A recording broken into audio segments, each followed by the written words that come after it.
A country that spent thousands of years perfecting wine, cheese, wars, revolutions, high art, and some extremely complex systems of etiquette. You see, before France was Gaul, and its first press review, courtesy of Julius Caesar, was, let's say, mixed. Caesar, who was of course busy conquering the region, wrote of his Celtic enemies with a mixture of disgust and respect. On one hand, sure, they were tough warriors. On the other, in his view, they were just unwashed Celts.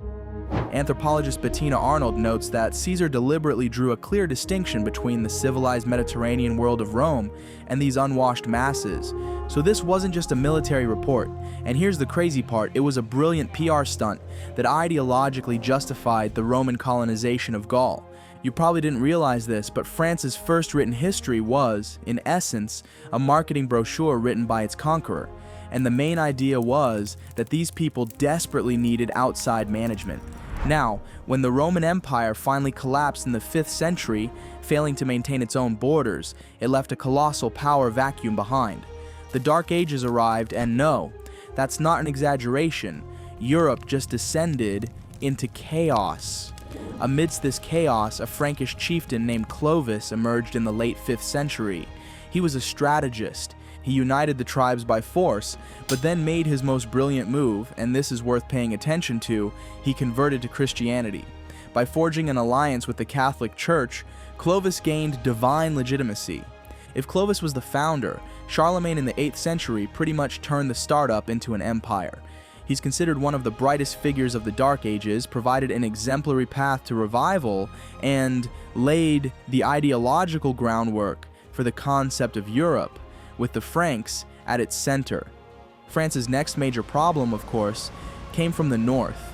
A Viking named Rollo devastated northern France in the late 9th and early 10th centuries. The French king, unable to defeat him by force, struck a deal. Rollo would receive a vast territory in northern France in exchange for peace. This land became known as Normandy, literally land of the Northmen. Rollo's descendant, William, who would one day conquer England, already spoke a dialect of French. And this, as you're about to see, had an awkward consequence: the 100 Years' War. This complex, protracted conflict, which technically lasted 116 years, was essentially just a family feud over who should rule France. After the English King Edward III, the grandson of a French king, laid claim to the throne. At this point, things were going terribly for the French. The French army was, in essence, a gang of boastful aristocrats who treated war like a tournament.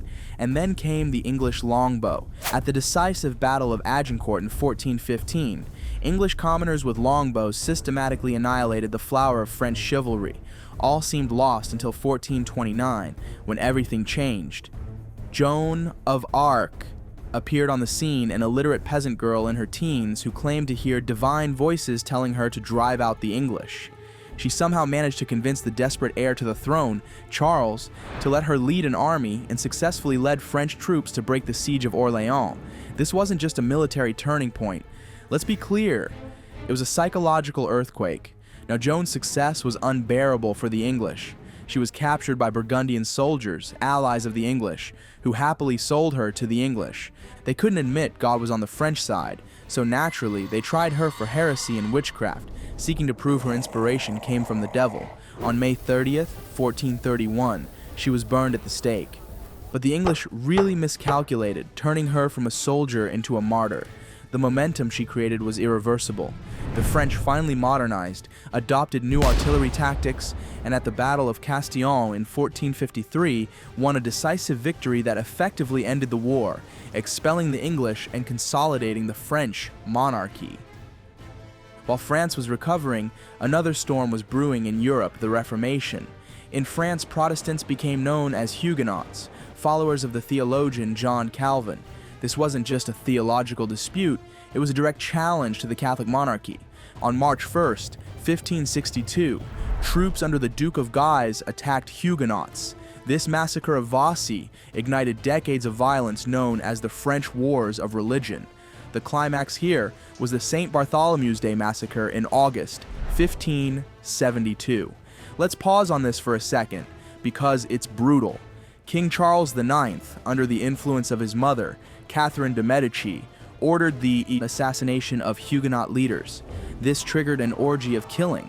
Mobs of Catholic Parisians began a general massacre of Huguenots that spread throughout France, claiming up to 70,000 lives. The heir to this chaotic but powerful kingdom was Louis XIV, the Sun King.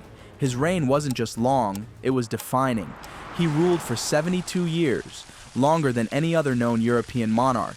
Having survived a civil war as a child, it instilled in him a lifelong fear of rebellion.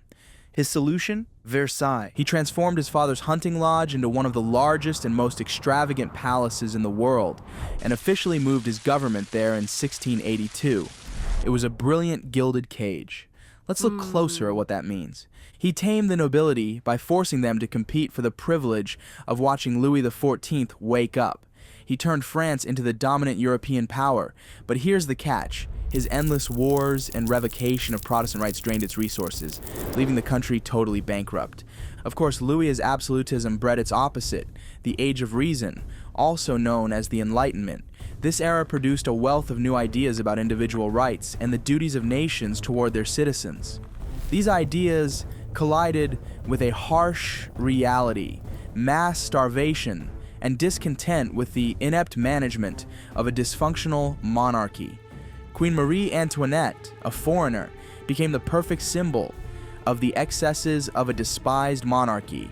While you've probably heard the story that she said, "Let them eat cake," there's literally no evidence for it. People just wanted to believe it. The lack of bread wasn't a metaphor, but a very real driving force, turning philosophical debates into desperate, hungry rage. On July 14, 1789, an angry mob of Parisian revolutionaries, joined by mutinous troops, did the unthinkable. They stormed and dismantled the Bastille. The Bastille wasn't just any fortress, it was a royal fortress and prison that had come to symbolize the tyranny of the Bourbon monarchs. Its fall was less a military victory than a symbolic earthquake. It was the dramatic action that ignited the French Revolution, a decade of political upheaval that would change not only France, but the world. It was the moment the Enlightenment's abstract ideas about human rights turned into a very concrete act of destroying a symbol of royal oppression. If the monarchy had a chance to survive this, it threw it away itself. In June 1791, Louis XVI and Marie Antoinette fled Paris and headed for the Austrian border. This was just a catastrophic mistake. Think about this for a moment. Rumors immediately spread that the Queen's brother was waiting with troops ready to invade France and overthrow the revolutionary government. This one incident turned the king from a dysfunctional ruler into an outright traitor. In August 1792, the royal family was imprisoned, and in September, the monarchy was officially abolished. In January 1793, Louis was convicted of treason and sent to the guillotine. Marie Antoinette, convicted of trumped-up crimes, followed him to the guillotine on October 16, 1793. The revolution that began with the Declaration of the Rights of Man quickly devolved into a total frenzy of executions known as the Reign of Terror. The architect of this was Maximilien Robespierre. As the leading member of the Committee of Public Safety, Robespierre believed that to build a perfect republic of virtue, it was necessary to purge its enemies by force. He encouraged the execution, mostly by guillotine, of more than 17,000 enemies of the revolution. It was the ultimate irony, and this is the key takeaway. A revolution started against absolute power had created a committee that wielded even more absolute power. The terror consumed itself. Eventually, Robespierre himself was overthrown and arrested, and guillotined the next day. Out of the chaos of the terror, someone was needed to impose order.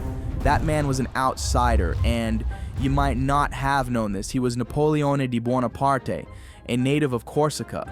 As a young man, he considered France a foreign nation and longed for Corsican independence. But when political strife forced his family to flee the island, he embraced France fully, Gallicized his name to Napoleon Bonaparte, and began a meteoric rise through the army. And so, he seized power in a coup d'etat in 1799, and in 1804, crowned himself emperor, becoming the first French emperor in 1,000 years. His greatest legacy was the 1804 Napoleonic Code.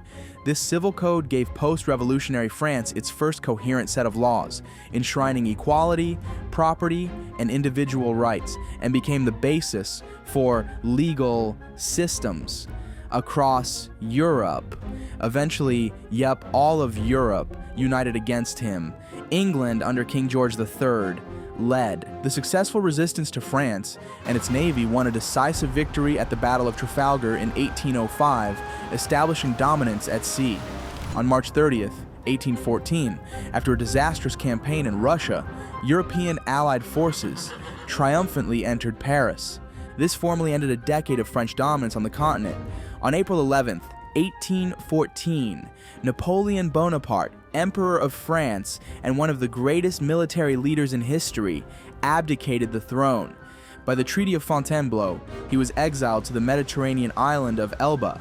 Though he would briefly return, his time as master of Europe was definitely over, leaving France to grapple with a legacy of glory and defeat. So, France's attempt to recreate this glory under Napoleon's nephew, Napoleon III, ended in total disaster. The Prussian Chancellor Otto von Bismarck coldly outplayed him. In 1870, to unite Germany, Bismarck fomented political tensions and, get this, famously edited a telegram to make it insulting to the French. The enraged French declared war. The Franco-Prussian War of 1870 to 1871 was a humiliating defeat for France. But Bismarck still wasn't satisfied with just victory. To add an enormous blow to the wound, he crowned as Emperor of a unified Germany in the Hall of Mirrors at Versailles, the very hall Louis XIV had built to proclaim French greatness. France also lost the provinces of Alsace and Lorraine.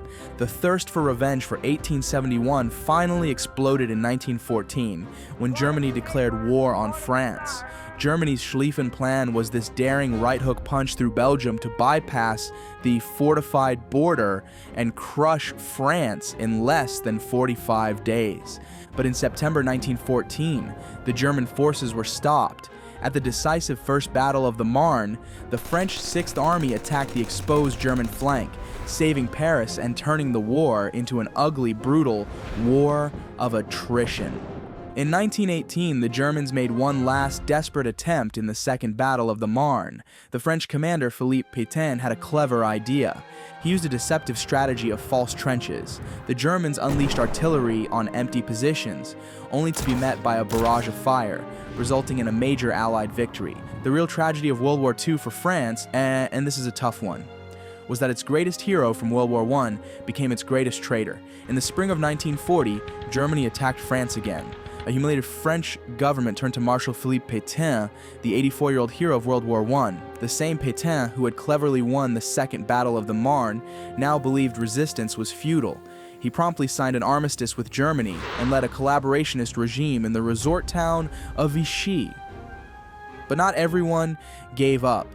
The French resistance, a growing movement dedicated to undermining the Vichy regime, began its work. People like Lucien Braque followed the principle of le refus, leading double lives, spreading propaganda, and rescuing prisoners.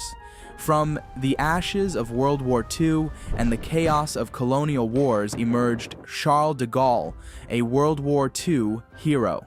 In 1958, as a military and civilian revolt in Algeria threatened France's stability, de Gaulle was recalled from retirement, and he was made virtual dictator of France, given the right to rule by decree.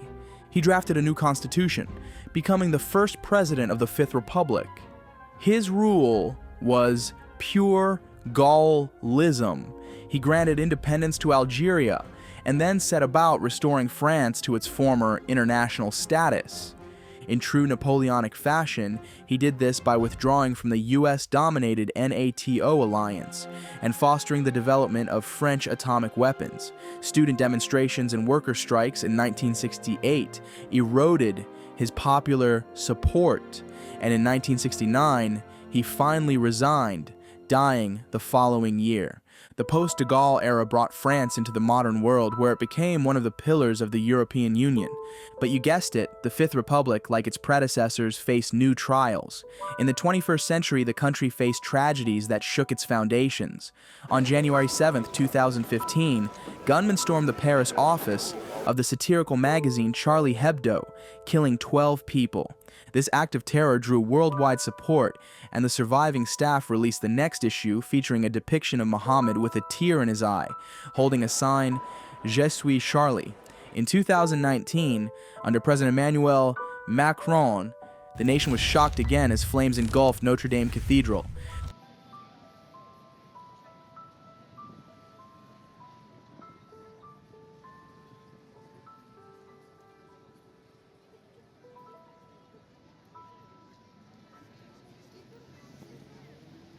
While Macron also tackled France's complex colonial legacy, announcing the return of 26 artifacts, the Notre Dame fire became a symbol of a nation's resilience, faced with rebuilding its past while looking to the future.